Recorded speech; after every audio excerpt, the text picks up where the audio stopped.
Muito obrigado por escolher o Ministério de Vídeo e Áudio do Templo Batista Maranata. Depois de ouvir esta mensagem, visite o nosso site www.tbm.org.br. Nossa igreja oferece discipulado cristão, instituto bíblico e muitas oportunidades para o seu crescimento espiritual. Que Deus o abençoe. Maranata, ora vem, Senhor Jesus.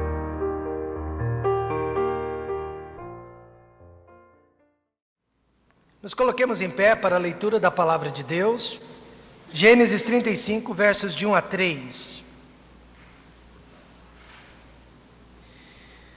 Depois disse Deus a Jacó: levanta-te, sobe a Betel e habita ali, e faz ali um altar ao Deus que te apareceu, quando fugiste da face de Esaú teu irmão. Então disse Jacó à sua família e a todos os que com ele estavam: tirai os deuses estranhos que há no meio de vós, e purificai-vos e mudai as vossas vestes. E levantemo-nos e subamos a Betel, e ali farei um altar ao Deus que me respondeu no dia da minha angústia, e que foi comigo no caminho que tenho andado. Tirai os deuses estranhos que há no meio de vós. Nesta manhã, Deus permitindo, eu quero pregar sobre idolatria, a idolatria que há no nosso meio. Querido Deus eterno Pai, muito obrigado por este culto que estamos rendendo ao nosso Deus. Por tudo, meu Pai, que já vimos e ouvimos aqui nesta manhã, pela adoração, pelo louvor dos seus filhos, pelas vozes que se uniram para engrandecer o nome de Jesus Cristo, pelas crianças, meu Pai, que nos ensinaram pureza, que nos ensinaram inocência nesta manhã. Pai, agora eu peço, me use para ser uma bênção, para trazer a sua palavra. Ajuda-me a ser, ó Deus, um pecador perdoado, redimido, restaurado, para que eu possa ser usado nas mãos de Deus. Use esta palavra para falar aos nossos corações, para nos apontar o caminho que devemos seguir, para nos ajudar nas nossas decisões, para nos dar, ó Deus, afirmação de qual seja a boa, perfeita e agradável vontade de Deus para as nossas vidas. Fale com os pais, fale com os homens, fale com as mulheres, fale com os jovens e com as crianças nesta manhã. É o que nós pedimos agradecidos, no nome de Jesus. Amém. Podem se assentar. A expressão deuses estranhos foi uma alusão aos vários ídolos que já existiam no tempo de Jacó. E esses ídolos faziam competição com o Deus de Abraão, com o Deus de Isaac e com o Deus de Jacó. Você sabia que os deuses estranhos ainda existem? Só que eles mudaram de nomes, mas com certeza eles aumentaram em números. Deuses estranhos são todas as coisas que achamos que precisamos mais que a Deus, ou são todas as coisas que nós amamos e apreciamos mais que a Deus. Pode ser um objeto que nós apreciamos e amamos mais que a Deus, pode ser um ser humano, pode ser uma pessoa que nós achamos que precisamos e amamos mais que a Deus, e pode ser até atividades que nós praticamos. Assim sendo, nós podemos afirmar com toda certeza nesta manhã que o cristianismo está cheio de idolatria, e nós temos mais idolatria no nosso meio do que existe idolatria no meio do hinduísmo, budismo, islamismo ou qualquer outro ismo que seja.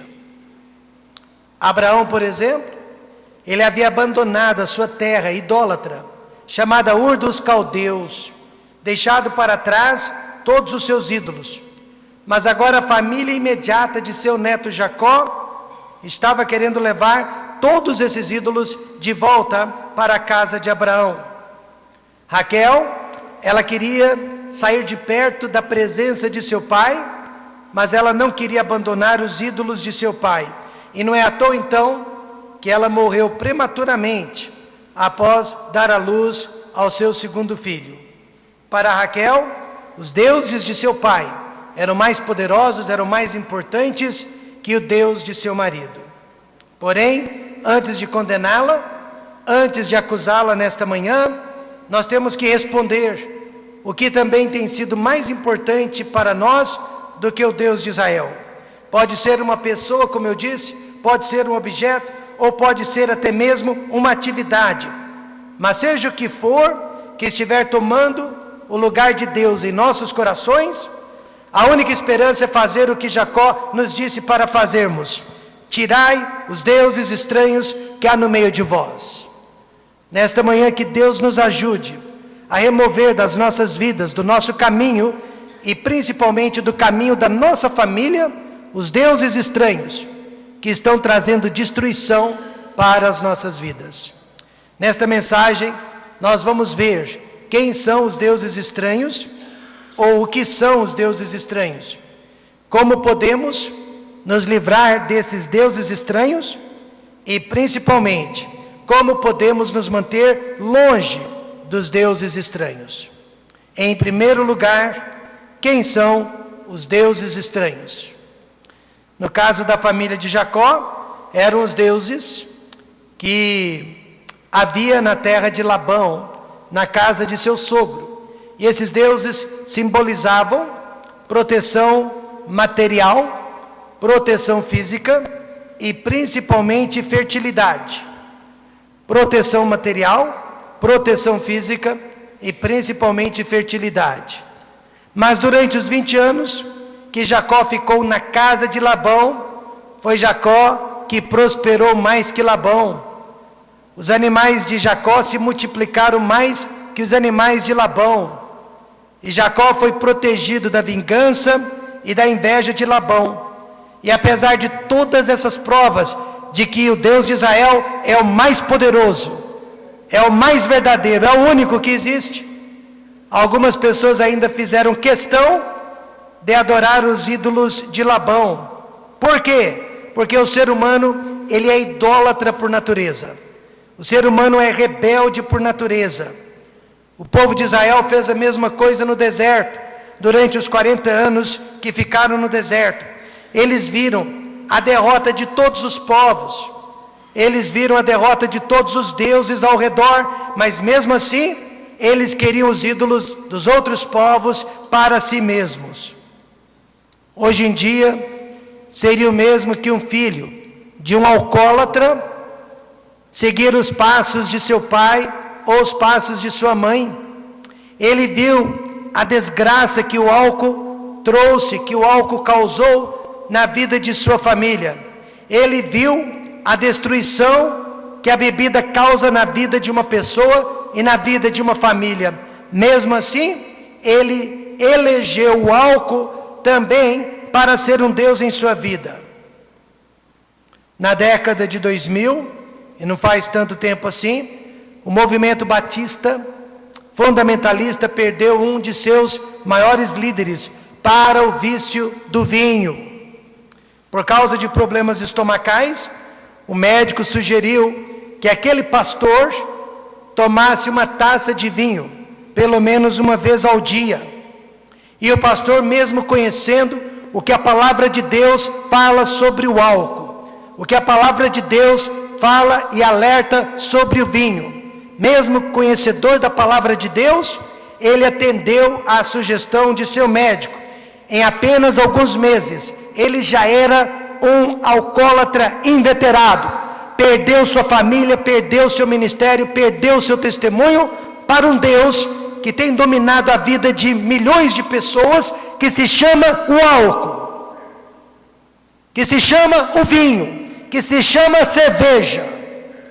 Pessoas estão encurvadas nesta manhã diante do álcool, e elas não conseguem abandoná-lo, porque este álcool tornou-se um Deus na sua vida, um ídolo, e elas não conseguem viver sem o álcool. Muitas pessoas também estão sendo dominadas pelo Deus chamado dinheiro, bens materiais. Jesus bem disse em Mateus 6:24, ninguém pode servir a dois senhores, porque ou há de odiar a um e amar o outro, ou se dedicará a um e desprezará o outro. Não podeis servir a Deus e a Mamon, não podeis servir a Deus e ao dinheiro ao mesmo tempo. Alguns anos atrás, um de nossos diáconos fez uma visita. E naquela casa, os moradores perguntaram se um certo membro de nossa igreja era um bom crente. Ao que o diácono respondeu, sem sombra de dúvida: tal pessoa é um ótimo crente. Mas o pessoal da casa conhecia bem aquela pessoa e disse: ele é um bom crente enquanto for pobre, mas no dia que passar a ter dinheiro, ele vai mudar de personalidade, ele vai mudar de atitude, e a igreja não será mais importante na vida dele. E realmente, alguns anos mais tarde, aquela pessoa passou a ganhar dinheiro, ela passou a prosperar, mudou as suas atitudes, e não muito tempo depois, deixou a casa de Deus. E então aquele diácono veio a mim e me contou sobre aquela visita. Ele se lembrou daquela visita. Por esta razão, Jesus chamou o dinheiro de mamon, que significa ídolo, que significa Deus, que tem dominado a vida de muitas pessoas e que tem transformado a personalidade e as prioridades de muitas pessoas. Por outro lado, São Francisco de Assis, assim conhecido, era filho de um comerciante muito rico. São Francisco de Assis cresceu no meio das riquezas, mas com 20 aninhos de idade, ele vendeu tudo que tinha para doar aos pobres e para se tornar um missionário do Evangelho. Ele não queria que o dinheiro fosse importante na vida dele, como havia sido importante na vida de seus pais. Nesta manhã, veja a lista de alguns ídolos, de alguns deuses estranhos, que têm tomado o lugar do Deus verdadeiro no nosso coração. Amizades, diversão, bebida alcoólica, drogas, imoralidade, filhos, emprego, namoro, estudos, saúde ou nosso próprio eu. Muitos estão abandonando o Deus da Bíblia, o Pai do nosso Senhor e Salvador Jesus Cristo, por esses deuses, por esses ídolos. O problema maior com esses ídolos é que nenhum deles pode nos dar satisfação por muito tempo. Após ter sido tentado com os prazeres deste mundo, o jovem Asaf, o jovem salmista Asaf, decidiu que nada e ninguém iria tomar o lugar de Deus na vida dele. Ele disse: quem tenho eu no céu senão a ti, e na terra não há quem eu deseje além de ti. A minha oração é que nesta manhã, você e eu desejemos a Deus mais do que qualquer pessoa neste mundo. Amém, irmãos? Porque nós não temos esperança em ninguém mais do que no nosso Deus. Por isso, tirai os deuses estranhos que há no meio de vós. Só você e eu podemos tirar esses deuses estranhos de nossas vidas. Por isso, em segundo lugar, como se livrar dos deuses estranhos? Jacó usou a expressão tirai, que significa removê-los, que significa sair de perto deles. Já Josué 24:15 usou o verbo escolhei. Escolhei a quem servais, que significa fazer uma decisão. Então nós temos que fazer uma decisão, e nós temos que sairmos de perto dos deuses estranhos, dos deuses que estejam dominando nossas vidas. Se for um filho que estiver tomando o lugar de Deus, ou um neto, ou um sobrinho, ou uma esposa ou um marido, uma pessoa, não significa desprezá-la, não significa abandoná-la. Se for um filho, por exemplo, que esteja tomando o lugar de Deus em nossas vidas, nós devemos amá-lo como pai, nós devemos amá-lo como mãe, mas nós não devemos adorá-lo. Amém, irmãos? Porque há pais que, ao invés de amar os seus filhos, estão adorando aos seus filhos e transformando os seus filhos em ídolos, em deuses estranhos. E aquilo que era para ser uma bênção, uma edificação na vida dos pais, tornou-se um ídolo, tornou-se um Deus e tomou o lugar do Deus verdadeiro. Isso também não pode. Mas se forem objetos, atividades, más amizades, devemos abandoná-los, devemos sair de perto. Amém, irmãos? Nunca me esqueço quando o diácono Reginaldo aceitou o Senhor Jesus Cristo como Salvador. Naquele mesmo dia, nós vimos dentro da geladeira dele,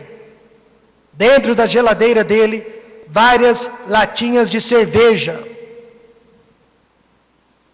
Ele tinha a opção de consumir todas aquelas latinhas para depois nunca mais comprar cerveja.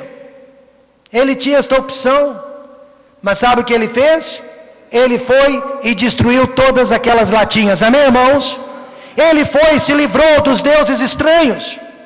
Ele se livrou daquilo que estava dominando a sua mente, o seu coração, e estragando o seu casamento, estragando a sua família. Quantas vezes eu já estive em visitas com o meu pastor, que quando o dono da casa aceitava Jesus Cristo como Senhor e Salvador, na mesma hora ele quebrava todas as garrafas de vinho, ele quebrava todas as garrafas de uísque e de cerveja que havia na casa dele. Hoje em dia eu não vejo mais essas coisas acontecendo. Por quê?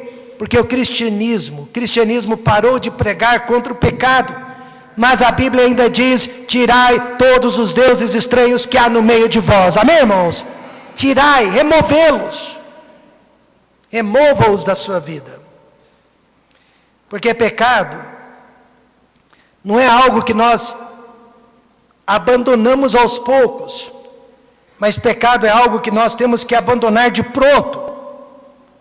Por esta razão Jacó complementou dizendo: e purificai-vos e mudai as vossas vestes.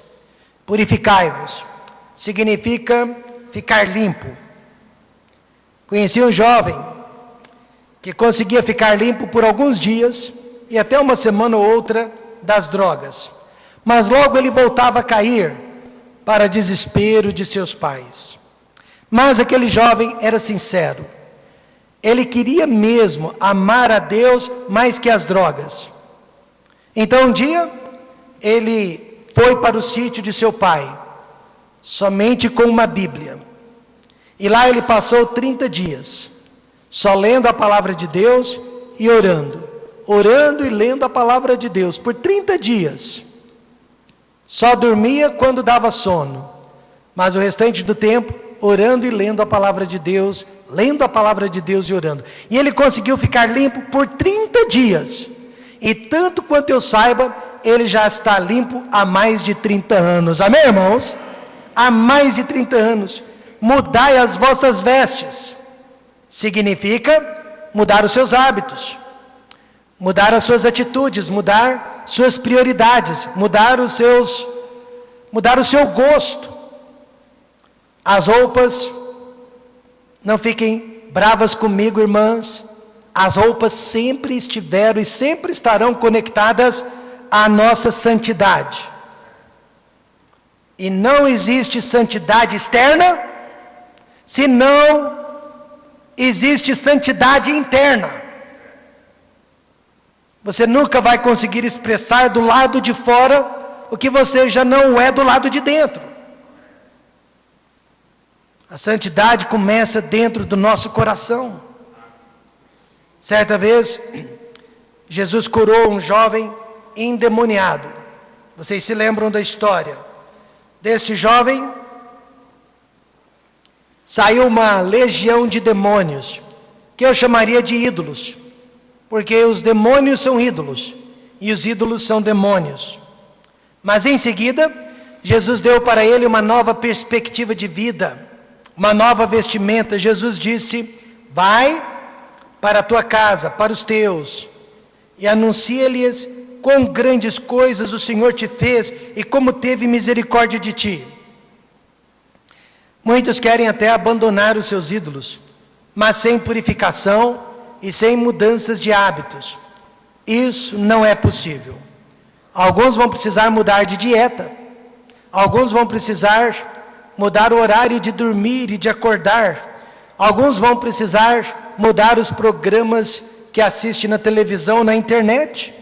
Porque sem mudanças, os deuses estranhos voltam mais fortes e voltam a dominar as nossas vidas.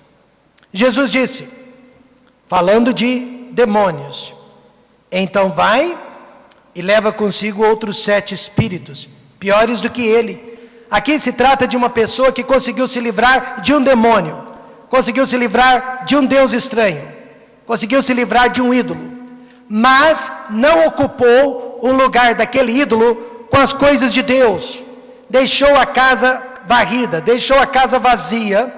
Então o que aconteceu? Jesus disse que ele trouxe 7 espíritos, 7 ídolos piores do que ele, e entrando habitam ali, e o último estado deste homem é pior do que o primeiro. Em outras palavras, não existe transformação sem substituição. Nós temos que remover os deuses estranhos para que o Deus verdadeiro possa entrar e tomar posse das nossas vidas. Mas se deixar a casa vazia, ídolos piores sempre vão dominar. Zaqueu, por exemplo, ele abandonou o Deus do materialismo, e na mesma hora, ele não esperou ser tocado no coração, mas na mesma hora, ele colocou a sua casa e todo o seu dinheiro à disposição de Jesus Cristo. Na mesma hora, Mateus abandonou um grande emprego, bem remunerado, como publicano, para trabalhar de graça para o Senhor Jesus Cristo na mesma hora. E Pedro, Tiago e João largaram as redes do mar para lançar redes sobre a terra. Deuses estranhos saem para que o Deus verdadeiro possa entrar. Então, como se livrar dos deuses estranhos? Jacó disse, tirai os deuses estranhos que há no meio de vós e purificai-vos e mudai as vossas vestes. E em terceiro e último lugar, como garantir que os deuses estranhos não voltem mais?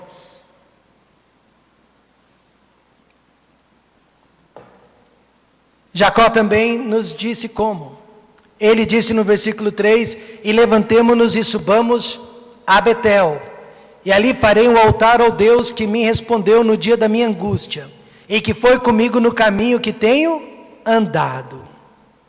Jacó ofereceu uma alternativa aos deuses estranhos. Elohim, um dos nomes de Deus, nome que está no plural. Por quê? Porque se trata do Deus Pai, do Deus Filho e do Deus Espírito Santo. Jacó disse, no lugar dos seus ídolos, coloque Jesus Cristo, coloque o Espírito Santo e coloque Deus o Pai. Amém, irmãos? Convide a Trindade para dominar sua vida, para ser o único e verdadeiro Deus dentro do seu coração. Precisamos oferecer alternativa para as pessoas idólatras. Ao invés de prostituição, casamento santificado por Deus. Ao invés do álcool, ser cheio do Espírito Santo de Deus. Amém, irmãos? Ao invés de ser controlado pelo álcool, ser controlado pelo Espírito Santo de Deus. Ao invés das drogas, estudar e memorizar a palavra de Deus, porque a palavra de Deus purifica, a palavra de Deus liberta. Ao invés da música do mundo, hinos espirituais de louvor a Deus. Ao invés de riquezas, ser rico para com os homens, ser rico em boas obras, para com Deus e para com o próximo. Jesus sempre oferecia alternativa para os seus seguidores. Para o jovem rico, ele ofereceu a salvação eterna, ao invés dos bens materiais transitórios. Para Pedro, Tiago e João, ele ofereceu a alma dos homens, ao invés da alma de peixes. E Josué fez exatamente isso. Ele deu uma alternativa ao povo, ele não deu alternativa para a família. Para a família que vivia debaixo do teto dele, ele não deu alternativa. Ele fez uma decisão por ele e pela casa dele. Amém, irmãos? Mas ele deu uma alternativa para o povo. Escolhei hoje a quem servais. Se aos deuses, aos ídolos, a quem serviram vossos pais, que estavam além do rio, ou aos deuses dos amorreus, em cuja terra habitais. Porém, eu e a minha casa serviremos ao Senhor. Outro nome pessoal de Deus, que significa Jeová. Nome pessoal de Deus. A vida, irmãos, é feita de alternativas. E Jacó deu duas alternativas para a família dele. Primeira, vamos voltar para a casa de Deus. Ele disse para as esposas e para os filhos, para os servos que o estavam acompanhando: vamos voltar para a casa de Deus. Porque a palavra Betel significa casa de Deus. Lugar de encontro, lugar de adoração e de muita aprendizagem. Betel é um lugar de aprendizagem. E foi lá na casa de Deus, uns 20 anos antes, que Jacó havia sido salvo e transformado. Quantos aqui nesta manhã podem dizer, mesmo que não tenha sido na igreja, mas quantos podem dizer, minha salvação se deu através do ministério da igreja? Digam amém. A maioria de nós, se não todos nós aqui nesta manhã, a nossa salvação se deu através de Betel. Amém, irmãos? Betel, lugar de adoração, de aprendizagem, lugar de salvação, lugar de transformação. Vamos voltar para a casa de Deus. E depois de se envolver em vários problemas, depois de sofrer perseguição, Deus então ordenou que Jacó voltasse para Betel. Por que Deus mandou que ele voltasse para Betel? Porque foi em Betel que Jacó fez várias e várias promessas a Deus. Ele prometeu ser fiel, ele prometeu se lembrar sempre da casa de Deus, ele prometeu dar o dízimo de tudo. Mas o pecado o afastou da casa de Deus, assim como o pecado afastou Adão e Eva do jardim do Éden, afastou o filho pródigo da casa do pai, afastou vários discípulos da companhia de Jesus Cristo, e até hoje é o pecado que está afastando as pessoas da casa de Deus. Pessoas estão saindo de Betel por causa de deuses estranhos e ídolos que estão dominando a vontade delas. Mas Deus disse para Jacó: levanta-te, sobe a Betel e habita ali. Deus quer que a casa dele seja o lugar da nossa habitação.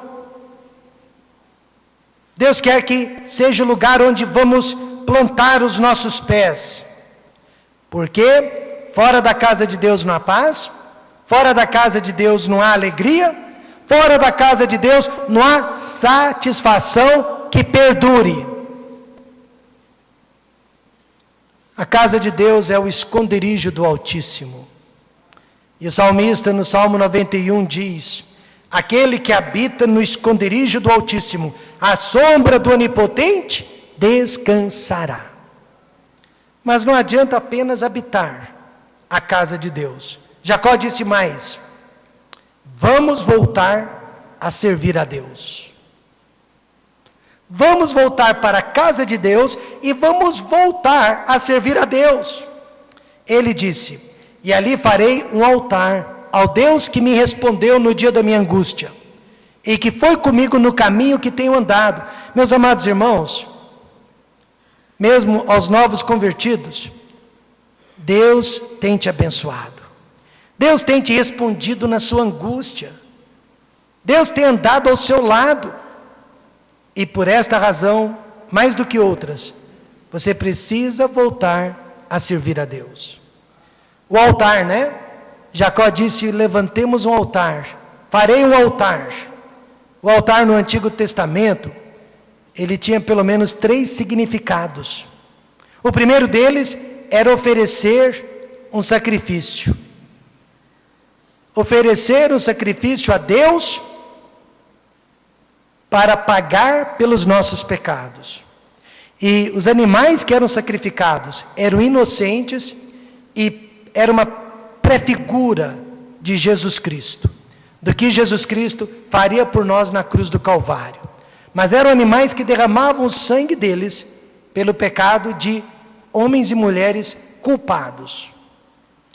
A segunda razão do altar era uma entrega por parte do adorador.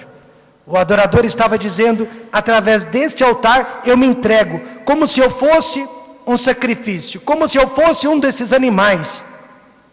Mas eu sou um sacrifício vivo, e eu me entrego nas mãos de Deus.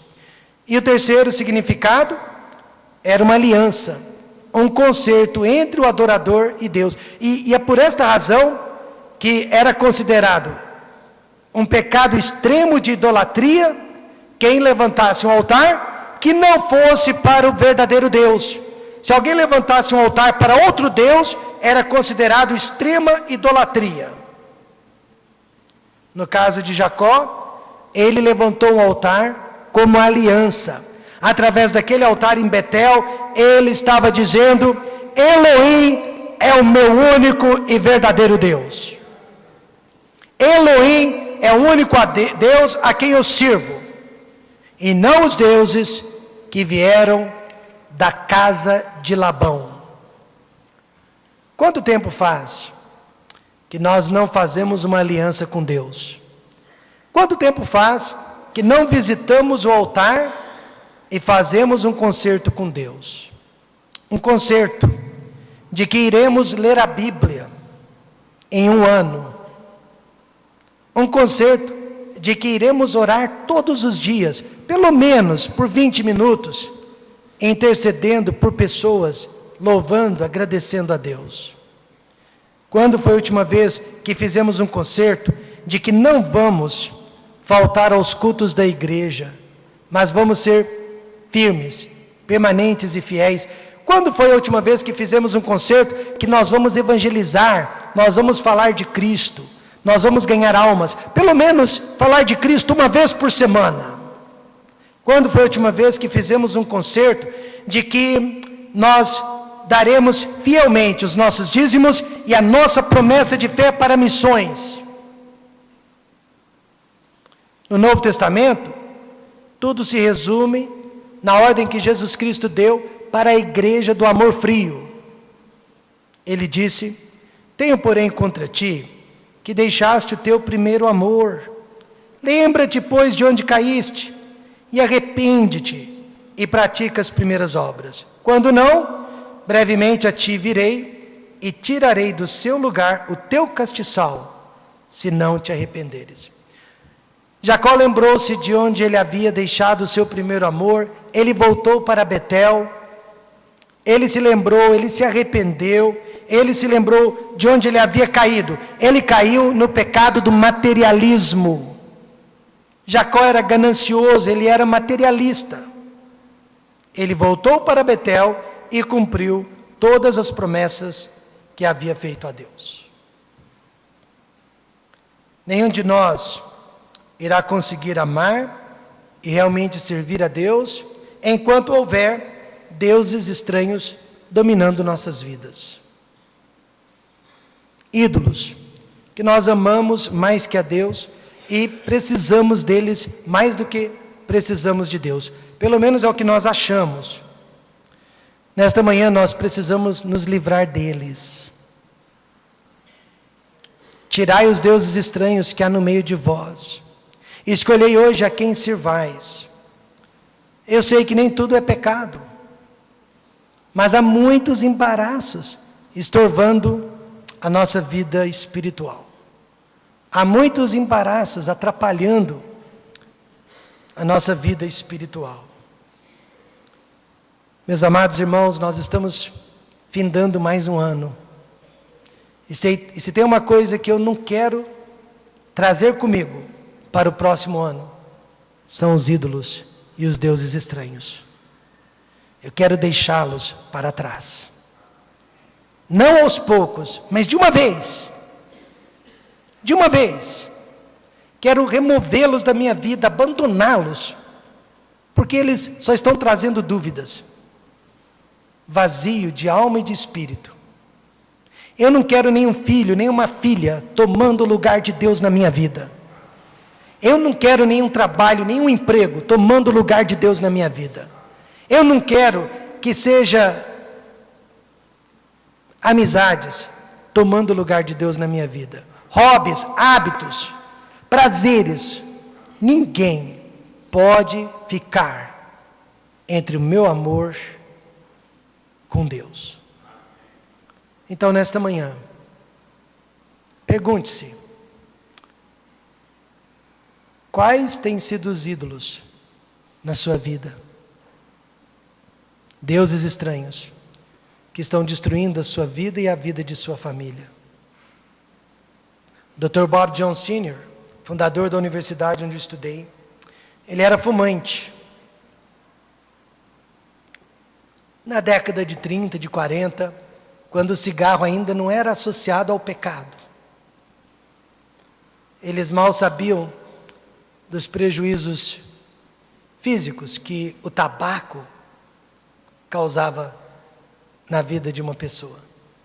Mas ele se deu por conta que não conseguia viver sem aquele toco de cigarro. Ele, dentro de um trem, viajando de trem, ele viu um rapaz que fumava um cigarro atrás do outro. E ele se deu por conta que aquele rapaz era dominado pelo vício do cigarro. E naquele mesmo dia ele disse: eu não vou permitir que um toco de cigarro seja um Deus na minha vida, que me domine, que me controle, que me diga o que fazer. E ele abandonou o vício naquela hora. Coisa pequena, né? Um ídolo, um Deus, porque tudo que nos domina é um Deus.